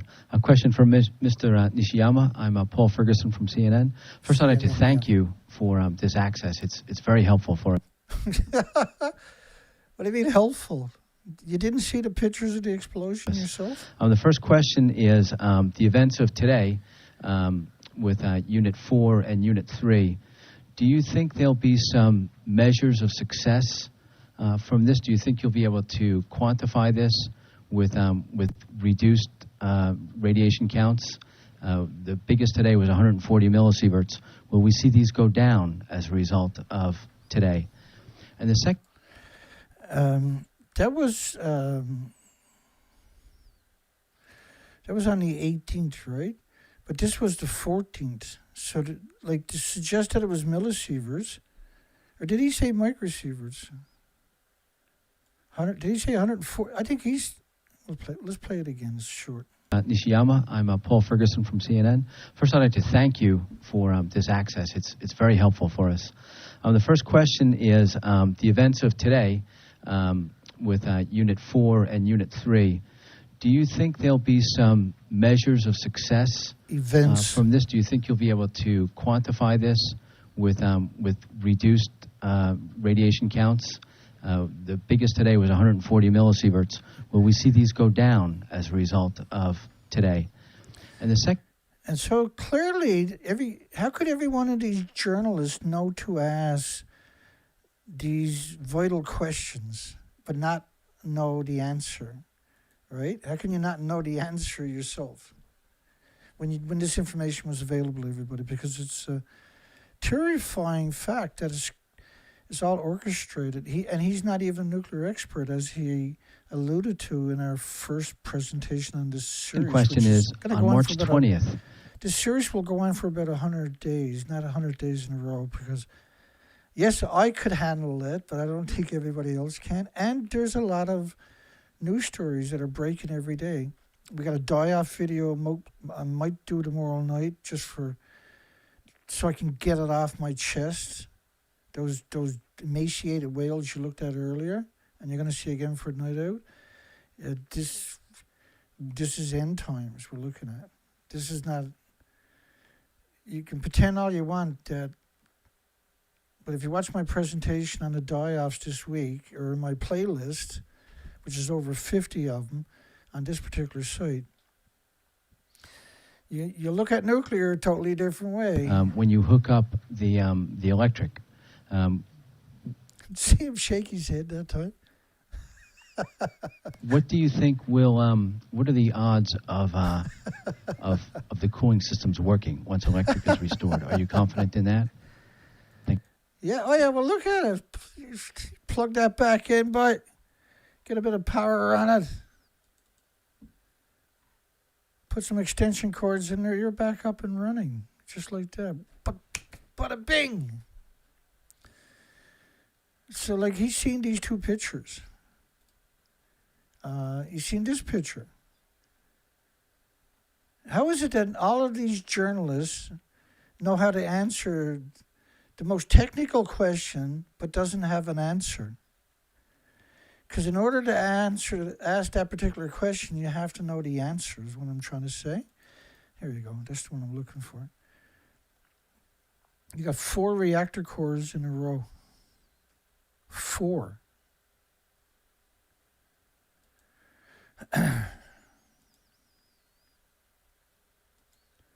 Is it right here? Let me see.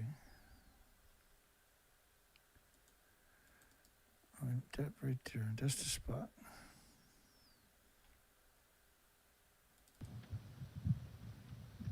A question for Mr.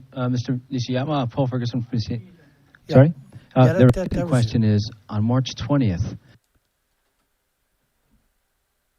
Just 1 second there. A little flashy lights going on here. I got way too many lights. I don't have enough, but I got a little flash. I'll check things tomorrow. I'll go. I think it's the one above me that's done that.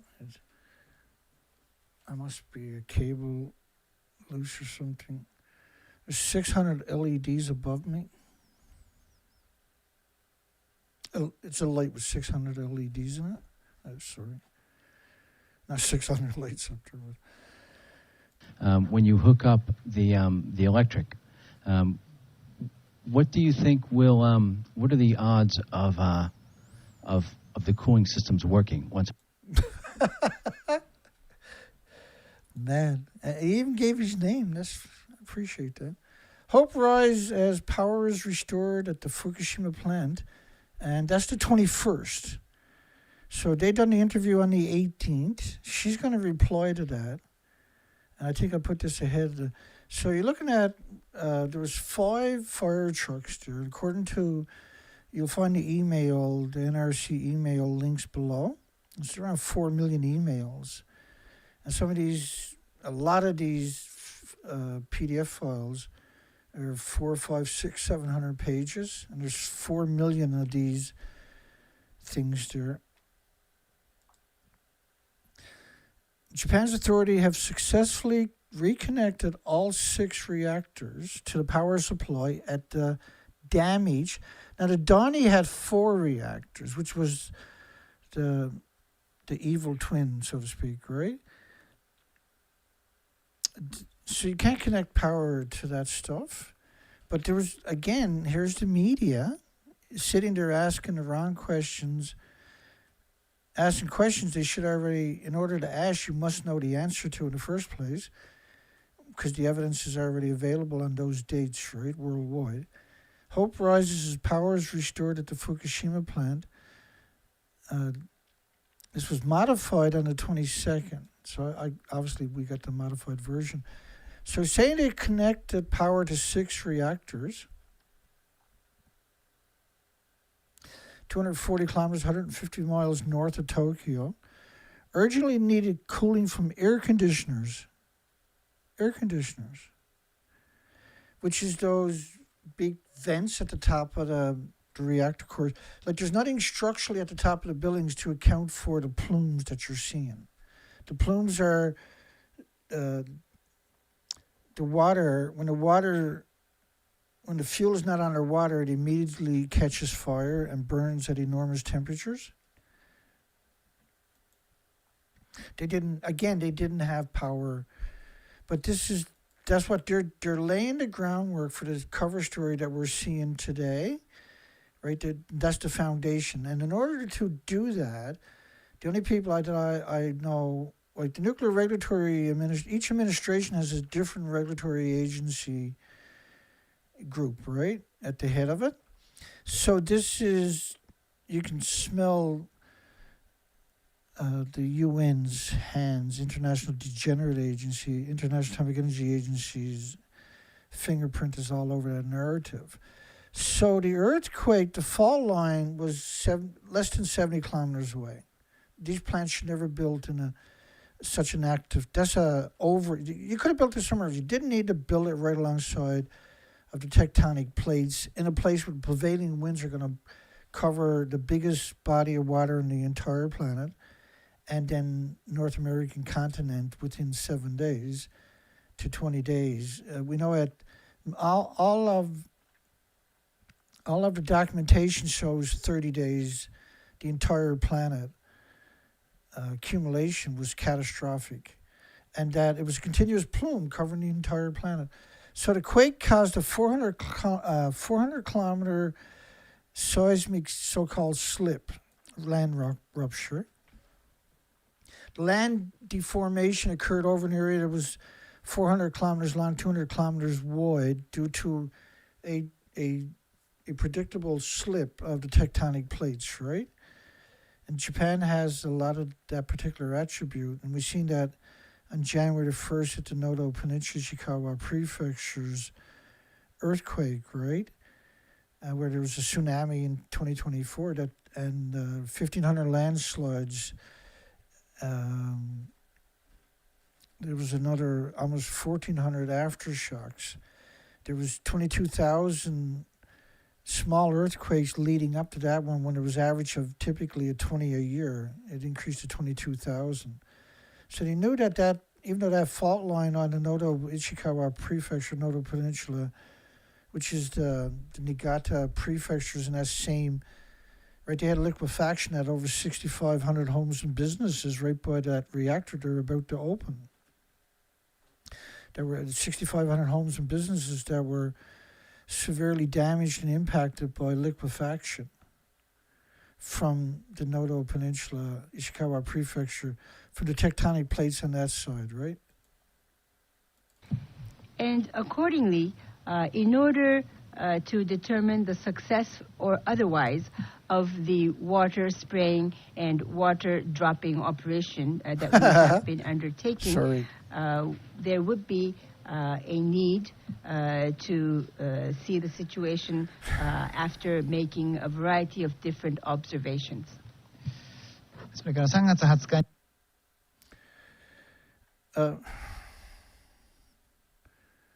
Awesome.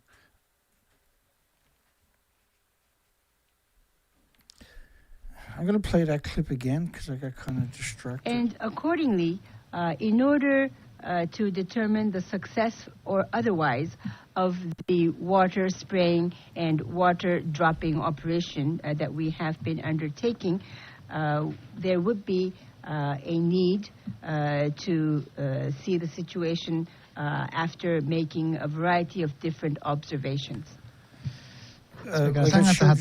I showed you earlier, all 600 helicopter pilots at Chernobyl died within a couple of weeks. And this is the helicopter. Japan in a frantic bid to cool the reactors. Military helicopters and vehicles pour water. So it's a pretty riveting story, along with that tsunami. It was pretty riveting. You know, I had came out a minutes after the tsunami announcement, and we've been at this ever since. It wasn't. They weren't trying to avert a meltdown. The use of the helicopters was meant to put water in the fuel pools, right? It wasn't about the reactor cores. And yes, fuel pools will melt down too. Once you go through a chain reaction, it doesn't matter if you're sitting there for 40,000 years. The right conditions, you can have a nuclear meltdown. It's the same meltdown as a running reactor, right? It's the exact same thing. Burns at the same temperatures for millions of years. It doesn't need oxygen. So if it's in a deep geological repository and it melts down, and it will, because there's no way to maintain it now, then it's going to melt down. And eventually, if it hits water, it'll crack the earth open, the expansion, because you're talking about these enormous temperatures, and then it's going to be vented forever with no way of dealing with that. The Japanese authorities are thinking of bringing in retired workers. Or they were thinking about a little bit more than that. They were saying everybody 60 and older should be prepared to die at the Fukushima plant, right? That was reported on. And so they have a different, you know, in our cultures, we coveted people that worked all their lives. In Japanese culture, they despise them and they consider them disposable. They have a short lifetime left. Thinking of bringing in retired workers to the plant because they have a short lifetime left. Well, why take away, they have just worked all their lives, why take away their retirement by the most hideous way imaginable to kill them? That's why you got the military. Send the military in there. They will die for their country. Let's put that to the test. equipped him with knowledgeable people. And this guy is not a nuclear expert, but he's there because he's not going to make a Freudian slip. He knows nothing about it. And so there was this first presentation we done on this recent series, is really strange because he says, well, yesterday I wasn't a nuclear expert, but today I am. And clearly with 50 plus nuclear power plants in Japan and universities and institutions, they could have had an expert there, right? But his answers will be quite different to the questions than this guy. But unfortunately, this is not right a level playing field. Everything is orchestrated. The questions and the answers are choreographed, highly choreographed by International Atomic Energy Agency, UNSCLEAR, IRPA, the IPRC, and clearly the military-industrial complex. The stock exchange has a lot to lose, and they did. Contaminated Tokyo water is unfit for babies as Japan's radiation heads to Britain.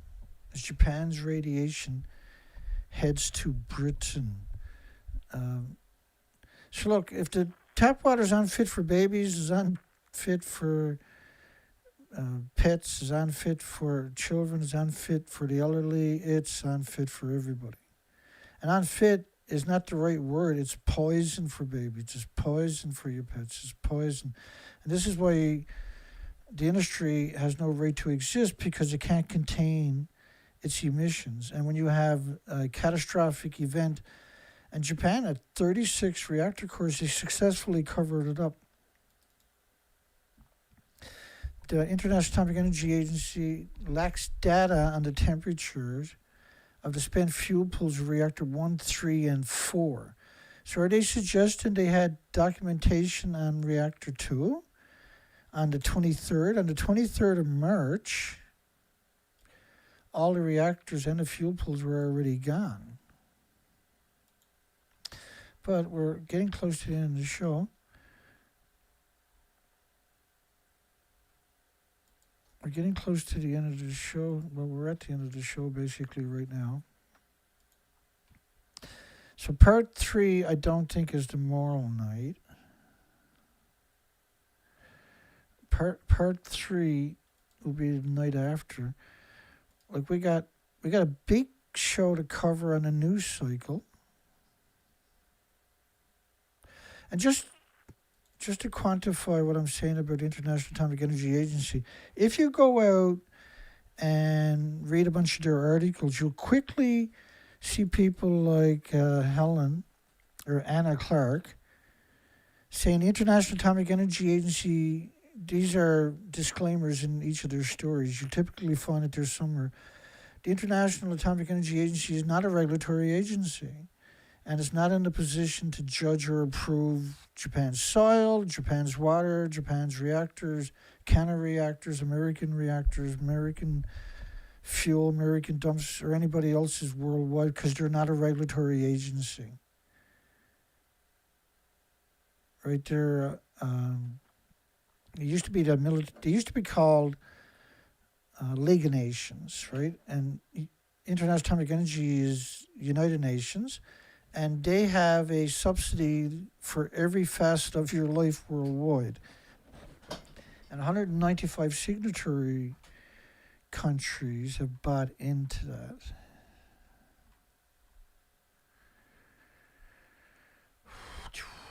What have I got done to myself here?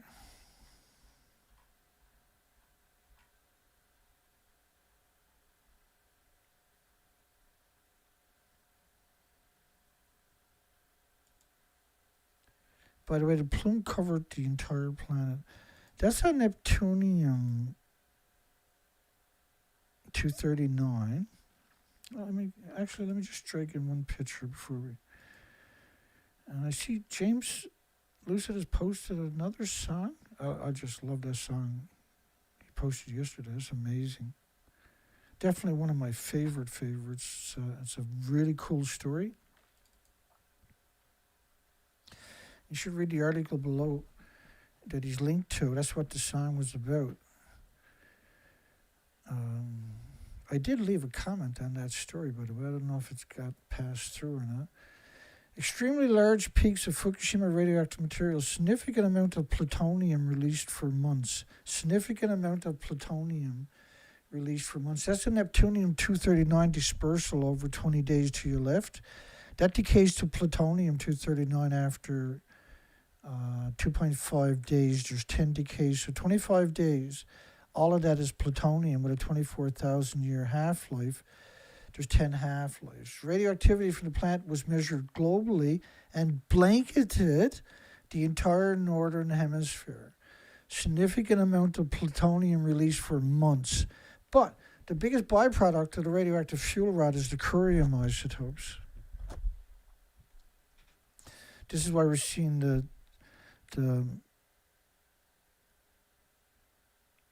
heartbreaking mass increases of heart attacks, death by Alzheimer's and dementia, autism, and diabetes and Down syndrome and schizophrenia. Particularly the mentally ill disorders are real because you're displacing red blood cells and replacing it with a white blood cell. And the red blood cells are carrying oxygen nutrition. And so if you displace the oxygen, for instance, when you get drunk from alcohol, or people get drunk from alcohol, the alcohol displaces oxygen, and that's what's considered being drunk, is a lack of oxygen. Right? So hypoxia. But because the radiations in your body is pulsing energy almost at the speed of light every second, your body's attacking it with white blood cells every second for the rest of your life, trying to form a sarcophagus around it because it doesn't recognize it. It's not from the solar systems, right? So it's man-made, so the system doesn't recognize it. It does not have an autoimmune trigger to defend against it. So your body maintains that equilibrium of less oxygen and more white blood cells, less red and more white. And so people, one of the predictions after this, because there was so much released, clearly, was that the first signs you might notice would be ear rage and road rage increasing, and stupid crimes, and new crimes from people that generally never had a criminal history because people are becoming inebriated from hypoxia, lack of oxygen. And so they'll do just random, stupid, unnatural things that they normally would have never done if they weren't poisoned. But you'd also expect to see an increase of animal attacks, for instance, because you're wiping out the species, and so they're going to start looking at you and your pets and your kids as a source because you're going to be one of the last sources. Clearly, the whales that are washing up are not going to feed the ecosystem, but the ecosystem is missing, right? And in 2016, there was 7,000 whales starved to death back then because the food chain was broken. They try to blame it on this, they try to blame it on that, but ultimately, right, you can easily see the breaking of the food chain, and we know that because we've done the research expeditions to quantify that assertion. And we're going to jump over to James's newest song. Now, he does different genres. The one we started off with, he does many different genres and trying to reach out to people, right? So let's go back to the poll, and then we'll listen to that, and we'll call it a night. We got a snowstorm tonight. We got heavy rains tomorrow. It's going to be madness.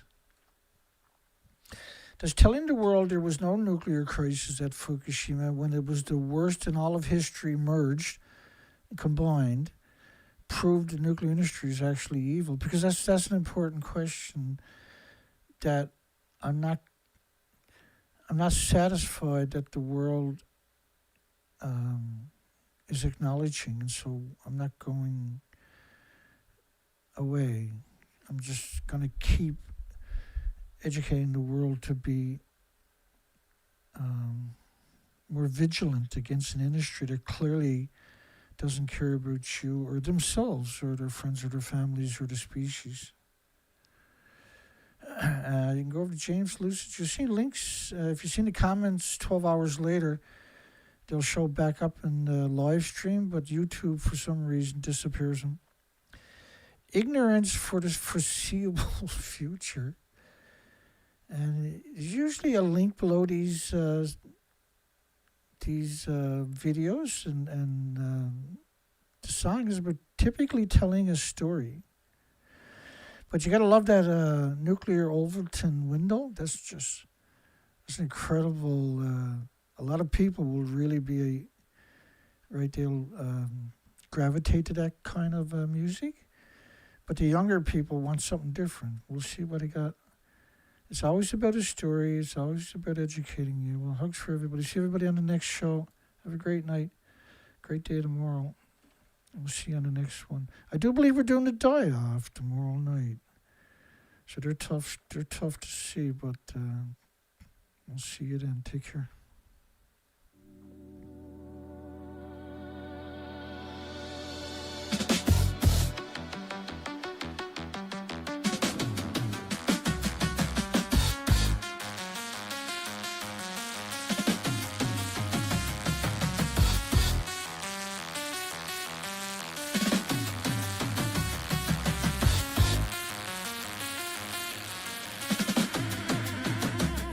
To the index now, an expanded recall for shrimp potentially contaminated. We have reviewed the situation. Additional findings are anticipated. Further detections are not unexpected. This is consistent with existing trends. It started with the shrimp, then the clothes, then the sneakers. That's not escalation, that's distribution, that's how things move now.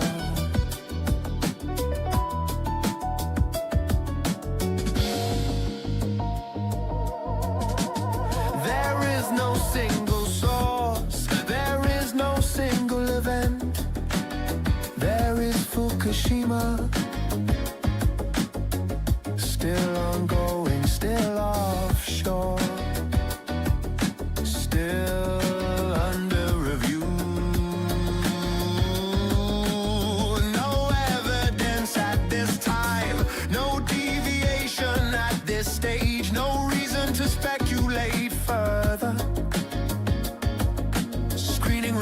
Effective, thresholds remain appropriate, public confidence remains intact.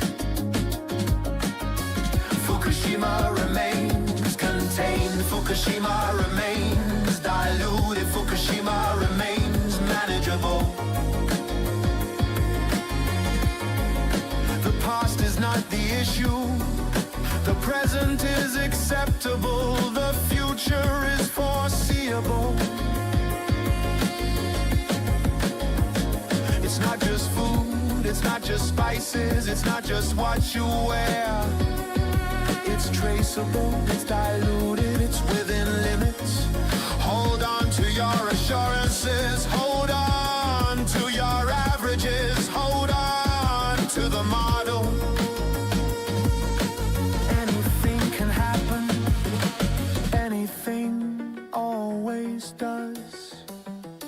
Cannot rule it out, we do not need to rule it in.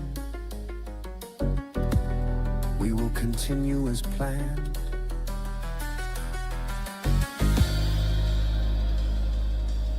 As long as ignorance for the foreseeable future exists,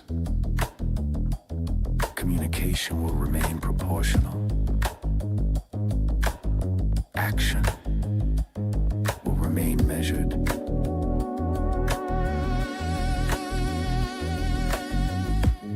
Concern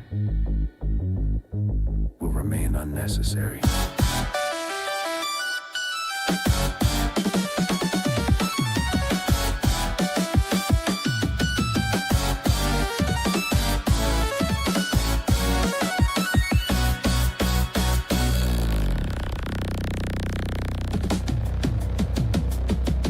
expected.